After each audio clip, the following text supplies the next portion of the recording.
Hello friends, मैं आपको सामान्य हिंदी पढ़ाऊंगा जिसमें हिंदी भाषा व व्याकरण का सामान्य परिचय हमारा पहला टॉपिक होगा। देखिए, हिंदी भाषा व देखिए यहाँ पे एक शब्द आया है भाषा। भाषा शब्द भाष धातु से बना हुआ है। भाषा शब्द भाष धातु से बना हुआ है जिसका शाब्दिक अर्थ है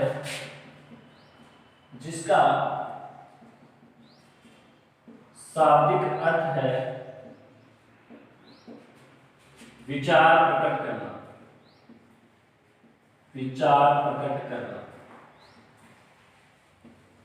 दोबारा से देखिए, भाषा जो शब्द है वह भाष धातु से बना है जिसका शाब्दिक अर्थ है विचार प्रकट करना। अब हम इसकी परिभाषा देखते हैं कि भाषा किसे कहते हैं। देखिए, एक या एक से अधिक, एक या एक से अधिक समूह के बीच, एक या एक से अधिक समूह के बीच जिस साधन या माध्यम से विचार प्रकट करते हैं उसे भाषा कहते हैं। उसे भाषा कहते हैं। परिभाषा है, एक या एक से अधिक समूह के बीच जिस साधन या माध्यम से विचार प्रकट करते हैं उसे भाषा कहते हैं। अर्थात विचारों का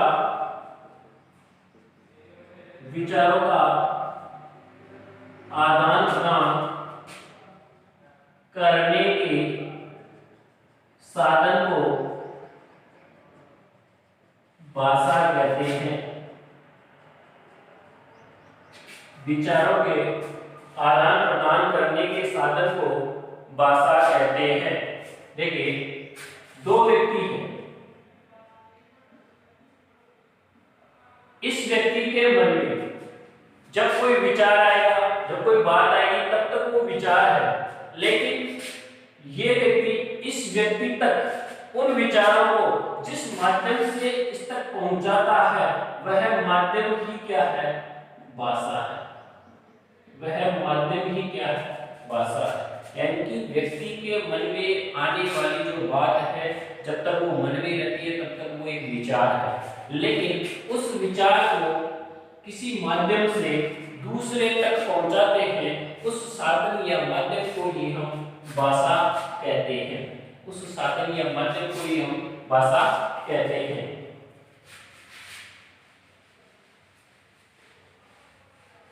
किसी भी टॉपिक को पढ़ने से पूर्व यदि हम उसका जीरो से अध्ययन करें तो हमारा वो जो टॉपिक है वो हमेशा हमेशा के लिए क्लियर हो जाता है और समझ में भी आ जाता है। इसके बाद में हम देखेंगे भाषा विकास के क्रम। और यहां से रेट के एग्जाम में प्रश्न पूछा गया था कि भाषा विकास का सही क्रम क्या है? भाषा विकास का सही क्रम क्या है? तो देखिए, भाषा विकास का सही क्रम होगा सुनना, बोलना, पढ़ना,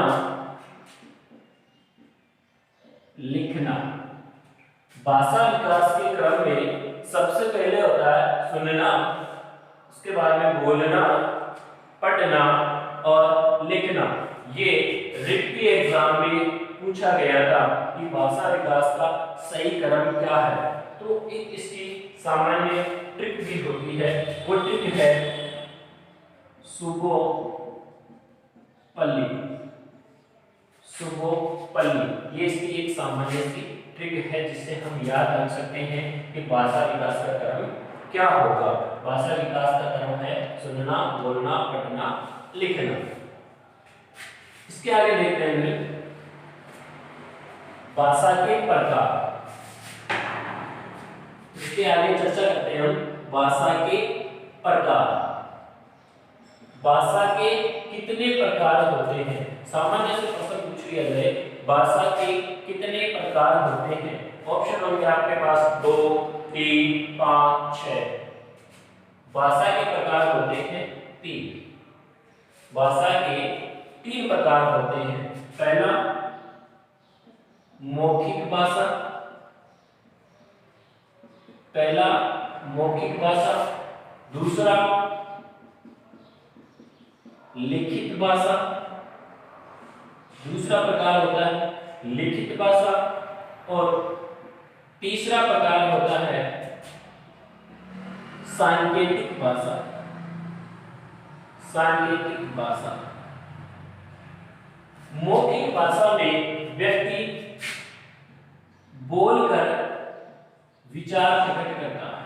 मौखिक भाषा में व्यक्ति बोलकर विचार प्रकट करता है, और जब ये बोलकर विचार प्रकट किए जाते हैं तो दूसरा या अन्य व्यक्ति इसको सुनकर ग्रहण करता है। दूसरा या अन्य व्यक्ति इसको सुनकर ग्रहण करता है। लिखित भाषा में व्यक्ति लिखकर अपने विचार प्रकट करता है। लिखित भाषा में व्यक्ति लिखकर अपने विचार प्रकट करता है, जिसे अन्य व्यक्ति पढ़कर विचारों को ग्रहण करता है। लिखित भाषा में व्यक्ति अपने विचारों को लिखकर प्रकट करता है, और जो सामने जो व्यक्ति है वो पढ़कर उस विचार को ग्रहण करता है। तीसरे जो प्रकार है वो हमारा है सांकेतिक भाषा। सांकेतिक भाषा में संकेत होते हैं। सांकेतिक भाषा में संकेत होते हैं। जैसे आपने रोड पे देखेंगे माइलस्टोन, इनको पढ़ा नहीं जा सकता, इनको सिर्फ समझा जा सकता है। अब यहां से कई बार एग्जामों में क्वेश्चन पूछा जाता है। 2 प्रश्न बनते हैं। कैसे? अगर पूछ लिया जाए कि सबसे सरल भाषा कौन सी है, सबसे सरल भाषा कौन सी है, ये हमारा प्रश्न है। तो इन 3 भाषाओं में से सबसे सरल भाषा कौन सी होगी? एक प्रश्न तो ये बनता है। दूसरा प्रश्न बनता है वो ये बनता है कि सबसे कठिन भाषा कौन सी है? सबसे कठिन भाषा कौन सी है? ठीक है, तो इस प्रकार से 2 प्रकार से प्रश्न बनते हैं।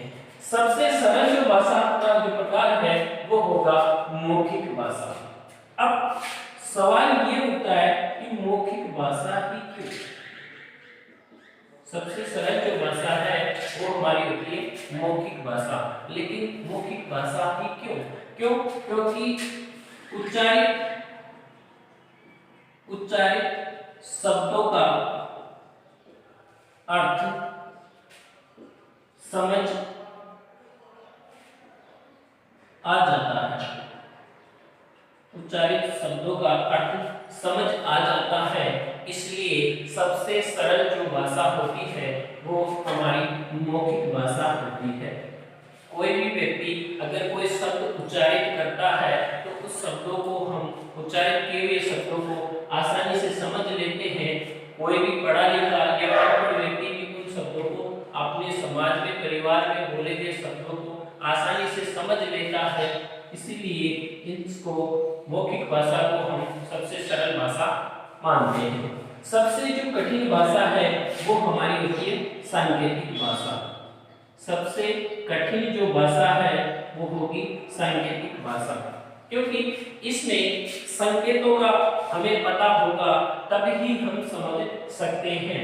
जैसे किसी मित्र को अगर हमें खेलने के लिए बुलाना है तो उसके घर वाले जब आने नहीं देते हैं तो हम उससे पहले ही बता देते हैं कि मैं जब 3 बार ताली बजाऊं तो आप घर से निकलकर आ जाना, हमें खेलना है। इस संकेत का सिर्फ और सिर्फ उन दोनों मित्रों को पता होता है, परिवार के अन्य सदस्यों को नहीं। इसलिए वो जो परिवार के अन्य सदस्य हैं इस संकेत को समझते नहीं हैं, लेकिन वो मित्र इस संकेत को समझ लेता है। इसलिए सांकेतिक जो भाषा होती है वो बहुत कठिन होती है। इसमें सामने वाले को संकेत का पता होना जरूरी है। संकेत कैसे होते हैं? जैसे रोड पे माइलस्टोन लगे हुए रहते हैं वो संकेत है। यातायात जो ट्रैफिक कर्मी है वो संकेत करता है गाड़ी को चलने का, रुकने का, वो संकेत भाषा में माना जाता है। इसी प्रकार से पक्षियों का जो चहकना है, गाड़ियों का हॉर्न है, वो भी सांकेतिक भाषा ही होती है। इसलिए सांकेतिक भाषा कठिन मानी जाती है। तो यहाँ से दो ये प्रश्न हमारे बनते हैं। सबसे सरल भाषा होगी मौखिक भाषा, सबसे सरल भाषा होगी मौखिक भाषा और सबसे कठिन भाषा होगी सांकेतिक भाषा। अब इसके आगे हम देखते हैं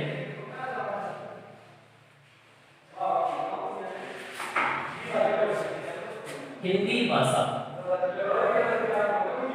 हिंदी भाषा, अब हिंदी भाषा को पढ़ने से पहले जो सभी भाषाओं की जननी है वो होती है हमारी संस्कृत। सभी भाषाओं की जननी कौन सी भाषा है? संस्कृत भाषा है। हिंदी भाषा को पढ़ने से पूर्व हम इसके बारे में, इसकी ऐतिहासिक दृष्टिकोण के बारे में जानेंगे, इसकी भौगोलिक स्थिति के बारे में जानेंगे और इसकी राजनीतिक या सार्वजनिक जो स्थिति है उसके बारे में जानेंगे। हिंदी साहित्य के जो विद्यार्थी हैं उनके लिए ये बहुत ही महत्वपूर्ण हो जाता है, क्योंकि बहुत सारे हिंदी साहित्य से जुड़ी हुई स्कूल व्याख्याता हो, सेकंड ग्रेड हिंदी की परीक्षा हो या फिर नेट जेआरएफ की परीक्षा हो, यहाँ से बहुत बार क्वेश्चन कर लिए जाते हैं और वो आसान है। देखिए, सभी भाषाओं की जननी संस्कृत भाषा है और संस्कृत भाषा के दो रूप थे, एक वैदिक रूप और एक लौकिक रूप। दो रूप थे संस्कृत भाषा के, एक वैदिक और एक लौकिक। वैदिक संस्कृत जो थी, इसमें वैदिक संस्कृत में वेद और उपनिषद लिखे गए। वेद और उपनिषद जो लिखे गए थे वो वैदिक संस्कृत में लिखे गए हैं। लौकिक संस्कृत जनता द्वारा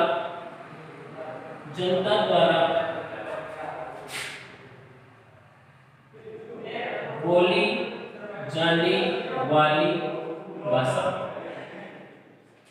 जनता द्वारा बोली जाने वाली भाषा लौकिक संस्कृत भाषा थी। और लौकिक संस्कृत भाषा में ही रामायण और महाभारत जैसे ग्रंथ लिखे गए। लौकिक संस्कृत में रामायण और महाभारत जैसे लौकिक ग्रंथ लिखे गए हैं। और ये जो लौकिक संस्कृत है ये परिवर्तनशील, लौकिक जो संस्कृत है ये परिवर्तनशील है, जो धीरे धीरे परिवर्तन हुआ है इसमें। इसके बाद में हमारे नेक्स्ट, इससे आगे का जो विकास होता है वो होता है संस्कृत के बाद में पाली भाषा। संस्कृत के बाद में पाली भाषा का विकास होता है और पाली भाषा बौद्ध धर्म के समय प्रचलित में थी। यानी कि यहाँ से प्रश्न पूछा जाता है, हिंदी साहित्य के जो विद्यार्थी हैं वो ध्यान दें, यहाँ से प्रश्न पूछा जाता है कि बौद्ध धर्म के समय कौन सी भाषा प्रचलन में थी। ऑप्शन दिए जाते हैं वहाँ पे, संस्कृत, पाली, प्राकृत या अपभ्रंश। तो बौद्ध धर्म के समय पाली भाषा प्रचलन में थी। बौद्ध धर्म के जो ग्रंथ हैं, त्रिपिटक, वो पाली भाषा में लिखे गए हैं। उस समय में प्रचलित पाली भाषा में बौद्ध धर्म के त्रिपिटक ग्रंथ लिखे गए हैं।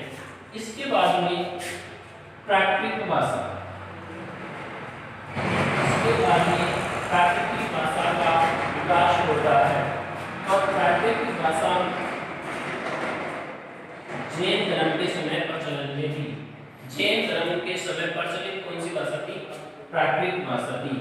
प्रश्न में ऐसे भी पूछा जाता है कि जैन धर्म के समय कौन सी भाषा प्रचलन में थी, तो वहां उत्तर होगा अपना प्राकृतिक भाषा। इसके बारे में अपभ्रंश भाषा आती है, जिसको हम अपभ्रंश सोर शैली भी कहते हैं। अपभ्रंश सोर शैली भी कहते हैं और इसका बिगड़ा हुआ रूप भी हिंदी होती है। इसका बिगड़ा हुआ रूप भी हिंदी होती है। दोबारा से देखिएगा एक बार कि हिंदी भाषा का किस प्रकार से विकास हुआ, कहाँ से ये निकल के आई, कैसे कैसे कौन सा क्रम था। तो देखिए हिंदी भाषा, तो देखो सबसे पहले सभी भाषाओं की जननी होती है संस्कृत, और संस्कृत के बाद में निकल कर आई पाली भाषा, जो बौद्ध धर्म के समय प्रचलन में थी। और बौद्ध धर्म के जो त्रिपिटक ग्रंथ हैं वो पाली भाषा में लिखे गए। इसके बाद में पाली भाषा के बाद में प्राकृत भाषा का विकास हुआ, जो जैन धर्म के समय प्रचलन में थी। इसके बाद में अपभ्रंश भाषा आती है और अपभ्रंश का बिगड़ा हुआ रूप क्या होता है? हमारा हिंदी होता है। ये तो था इसका ऐतिहासिक दृष्टिकोण, ऐतिहासिक दृष्टिकोण, हिंदी भाषा का ऐतिहासिक दृष्टिकोण था। अब हम जानेंगे कि इसकी भौगोलिक स्थिति क्या है, वर्तमान में क्या है।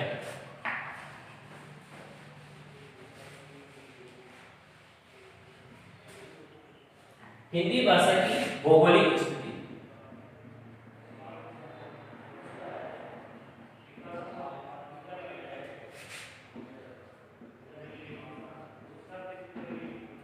हिंदी भाषा की भौगोलिक स्थिति, भौगोलिक स्थिति में देखा जाए तो हिंदी भाषा सबसे ज्यादा मध्य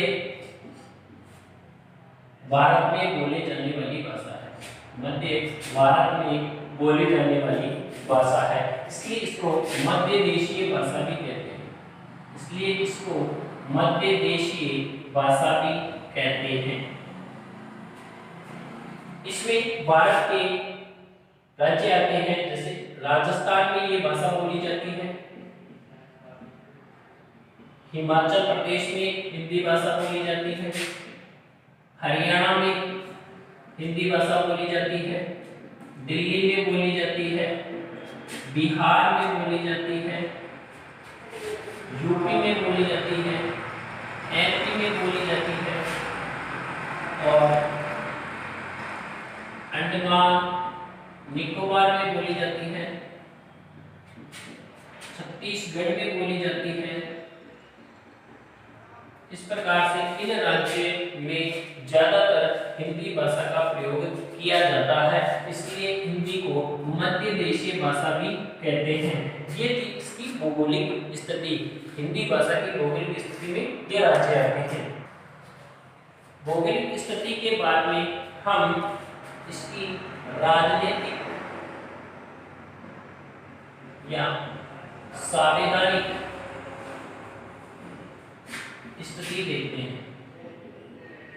हिंदी भाषा की राजनीतिक या संवैधानिक स्थिति क्या थी? देखिए, भारतीय संविधान के अनुसूची 8 में कुल 22 भाषाओं को मान्यता दी गई है, जिसमें से एक हिंदी भी है। भारतीय संविधान की अनुसूची 8 में 22 भाषाओं को मान्यता दी है, जिसमें एक हिंदी भी है। हिंदी को राजभाषा के रूप में माना जाता है। ये भाग 17 में बताया गया है। भाग 17 में हिंदी को राजभाषा के संदर्भ में बताया गया है।